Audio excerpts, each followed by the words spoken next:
Hello, salut les motivés de l'immobilier. Dans cet épisode, on va identifier et gérer les 5 profils des vendeurs les plus réticents.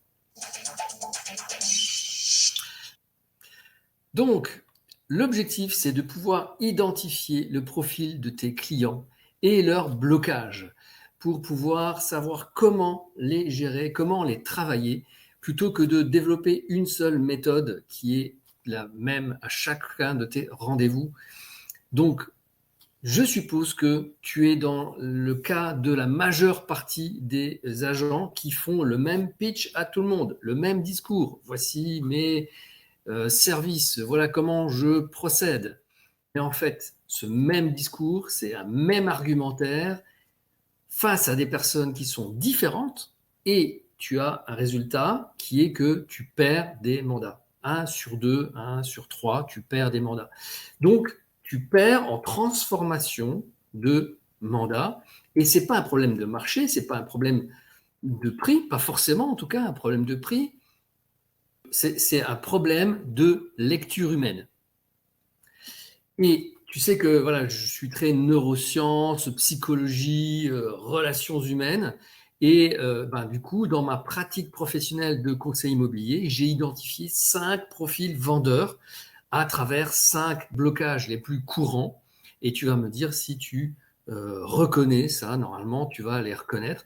Et j'ai développé une méthode d'approche pour chacun de ces profils. Et c'est la méthode Merci. C'est 5 profils vendeurs difficiles et une approche spécifique pour chacun. Alors, qui sont-ils? Donc, M, c'est le méfiant. Il est sur la défensive. Il croit que tes honoraires vont lui prendre de la valeur de son bien. Il y a le E d'émotif. D'accord, il n'est pas prêt à tourner la page. Il vit un deuil, un divorce. Il a des souvenirs dans cette maison et il va l'exprimer. Il y a également le rationnel. Donc lui, il a déjà préparé des données, des informations, il a déjà étudié le marché, tout ça. Tu vas avoir aussi le curieux, hein, on le connaît tous, le curieux, il voulait juste un prix, il ne voulait pas s'engager, au départ en tout cas. Et il y a aussi donc l'indécis. Donc l'indécis, lui, il ne sait pas, et donc il faut l'amener à prendre une décision, d'accord? Oui, non, en fait, il ne sait pas. Alors en tout cas, quand tu sais identifier le profil le plus tôt possible, tu ne subis plus sa résistance. Tu vas traverser sa résistance et en réalité, tu vas pouvoir aller plus loin et tu vas pouvoir aller jusqu'à l'action d'obtenir un mandat. C'est ça l'objectif. Okay, donc le mandat, il se prépare dès les premières secondes. Quand tu le vois, hop, tout de suite, tu vas pouvoir comprendre qui il est à travers ses attitudes, ses mots. Ok, donc on va apprendre ça. Donc tu n'as pas besoin de le convaincre en fait dans ta démarche. Tu as vraiment en fait besoin de comprendre son profil et de pouvoir travailler avec le profil de tes vendeurs. Donc, si ton prospect, en fait, ton prospect vendeur, il n'est pas dans ces 5 profils bloquants, soit il sera de type confiant, donc là, super, c'est génial, tu pourras avancer sereinement, soit il peut avoir un profil de type poker face, c'est-à-dire que voilà, il fera tout pour cacher son jeu, il ne montrera pas voilà, ses intentions. Bon là, c'est plus rare, mais ça, c'est une question d'honnêteté relationnelle, on va dire. OK? C'est bon pour ces profils, hein? On les connaît tous, hein, le méfiant, l'émotif, le rationnel, le curieux, l'indécis, on les a tous déjà croisés, mais finalement on ne l'a pas analysé et comment maintenant, tout l'enjeu c'est de savoir comment on travaille avec ça. Donc merci le méfiant, merci l'émotif, merci le rationnel, parce que à travers ta personnalité, eh ben, on va pouvoir travailler, aller au-delà et aller jusqu'au mandat.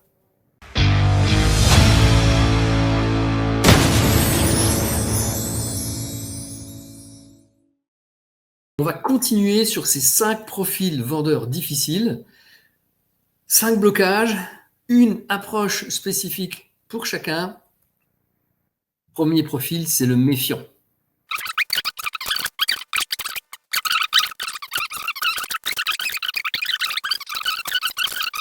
Allez, maintenant, le prochain, c'est émotif. M-E-R-C-I, E comme émotif.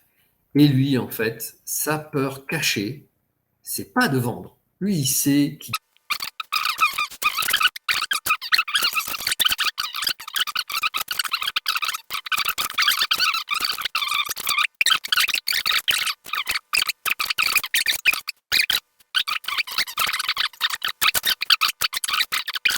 a pas.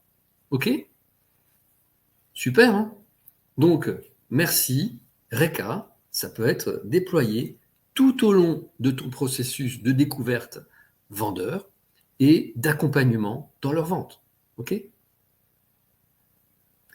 Donc, en tout cas, tu as des ressources pour celles et ceux qui suivent la formation et le coaching. Il y a des ressources à votre disposition. Là, toi, tu peux donc du coup utiliser déjà la vidéo, la voir, la revoir. Et pour ceux qui sont avec moi en coaching, il y a les fichiers, les livrables, qui sont notamment, en fait, le memento concernant le bien, la checklist concernant le bien, concernant les acquéreurs. Voilà, j'ai besoin de tout ça.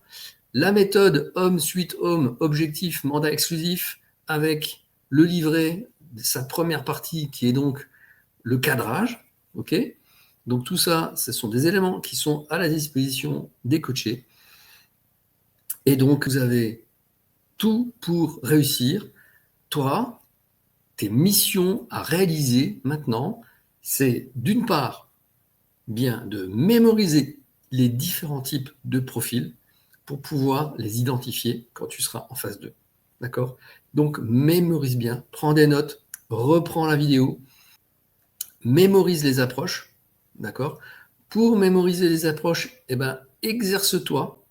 Tu fais un jeu de rôle avec un de tes proches ou alors avec un confrère professionnel. C'est encore mieux parce que du coup, tu vas pouvoir partager la méthode et vous allez pouvoir performer ensemble. Fais-le, par exemple, avec des membres de ton équipe.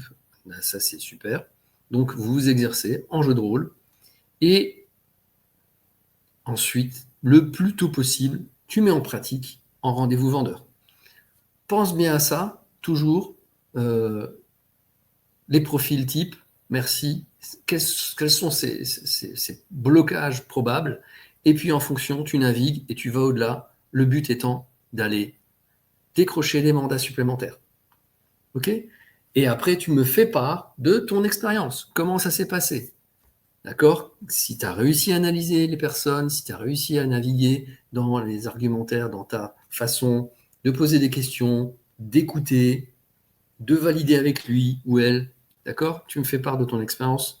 Je suis curieux de ça et je lis tous les commentaires. Maintenant, tu as la méthode, tu gardes la motivation et surtout, tu passes à l'action. Ça, c'est fondamental. Sans action, pas de résultat.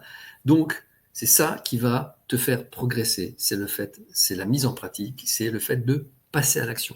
Donc, tu te notes aussi des objectifs temporels. Tu dis, OK, je vais mémoriser les différents types de profils pour telle date. Allez, fin de semaine, début de semaine prochaine, ce week-end.